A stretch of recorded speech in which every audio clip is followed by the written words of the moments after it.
این تلو تپه‌های برف‌پوشی کوهی ما را به دهه سفیدابی بالای ناحیه شمس‌الدین شاهین میبرد. گاه سواره، گاه پیاده، چون راهی اساسی بسته است.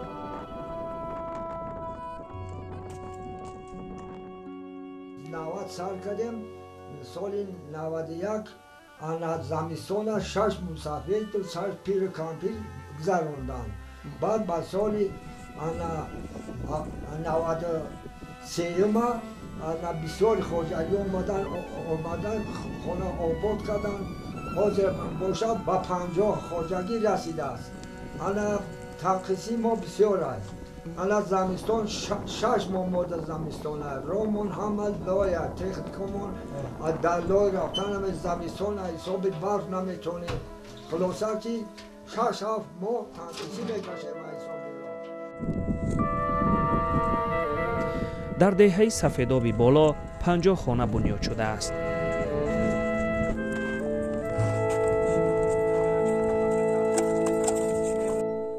باغداری و چارواپروری شغل ساکنان این دهات کوهی به حساب می رود.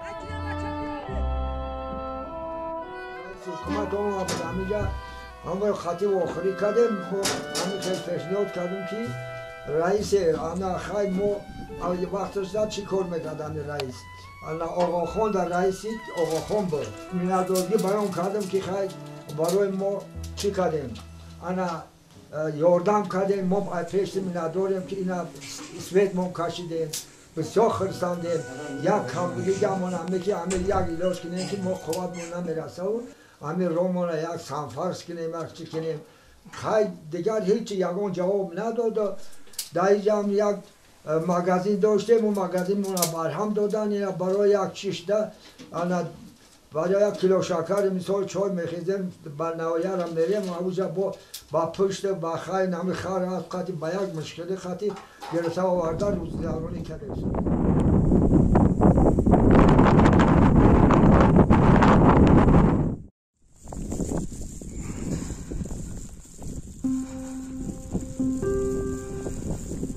برف میبارد. با برفپوش شدن دهه ساکنانش به جای سفر نمیکنند.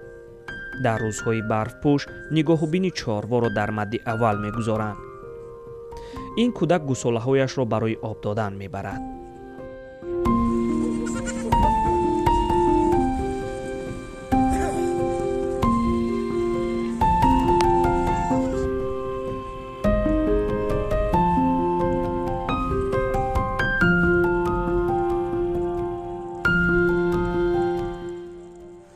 بنگاه طبی هم 24 ساعت فعال است.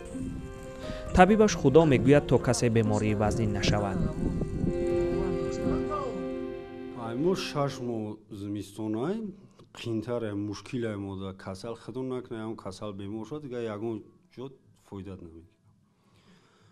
ما خیلی که ایدس مگر خدم میکنم. ایدس مگر پیری پاموش میکنم تا بیمارخانه رسیدن. فقط ما رایون دا کمک میگیم. همونجا چون دختره یا که ماشین قطعی یا که بشه اسب قطعی میان پیری پاموشمون پیش میبرن. هم تیرامو ذخیرمون میبینیم یا که بینو داش رایون میریم و رایون اپتیک میخریم میگیریم.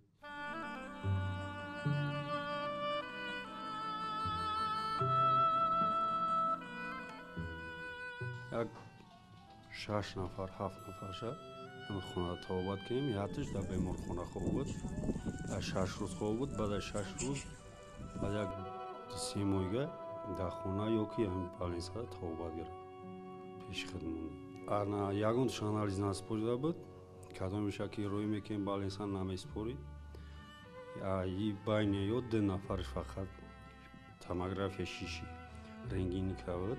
اما خیلی اوجاتشون هستند دیگهش نکردم خیلی توبات کردم خونه در توبات گرفتم.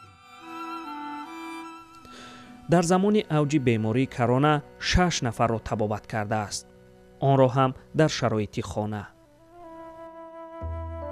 یک تا چی دارم مدیری دارم نیم تا تیبیولای 025 سیمتی کاری مامودایگی آن مامودای نداریم رایون دام خیلی گفتن دستگیری میکنیم نیست میگه همیشه امکاناتش نیست خیلی همش خیلی پیش برم وزیرش همش خودم پیش میبرم من خیلی معلوماتی میونه تیپ دارم باید 6 ماه تیپ یایلای خوندگیم خیلی که ایده سومیام وگیره میکنم بنگاه طبی دهه سفیدابی بالا 3 واحدی کاری دارد. نبودی طبیب دهاتی دوردست پای طبیبان را از مرکز به اینجا نمی کشد. تلفن موبیلی در داخل دهه کار نمی کند. در روزهای گرما تا 2 کیلومتر راه رفته موج تلفن می کابند. در سردی باشد به خانه یکدیگر رفته از حالشان می پرسند. نمی تلفن برای گپزنی میگافونم در هر جور قشلاق نمیگیره در هر خونه نمیگیره آنتن میکویم همین میگافونش خوب تره که نسبت دیگه چیزاش نه که امیرم ما میکویم بعد میویم یک علاقه میکنیم گپ میزنیم که بله میدن امیرا با درجه محکم کنن عموما ما با هم چیزا گپزنی نمیتونستیم وای گفتن تلفنو نه چی بگیرین اینا سنس راستن کوی چیزا آیا گرفتیم همیشه هم با پرابلم همیشه که نمیشه گپزنی ممکن 2 روز 3 روز اگر شامل بگردم آنتینو را تو بتن تو یک هفته را تو وقتی همون کارمندا و پیش همون آنتینو را بران بعد ما زون آدم میبرویم گپ میزنیم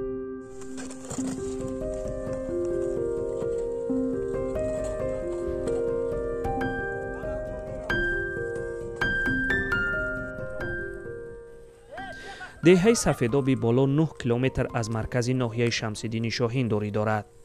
تا سال 2017 304 نفر در این دهه زندگی میکرد. حالا شماره باشندگانش از 500 نفر عبور کرده است. با فرا رسیدن فصل سردی راه دهه بسته و رووهای ساکنان تا آخر ماه اپریل با راههای سرد و برف پوش صورت میگیرد.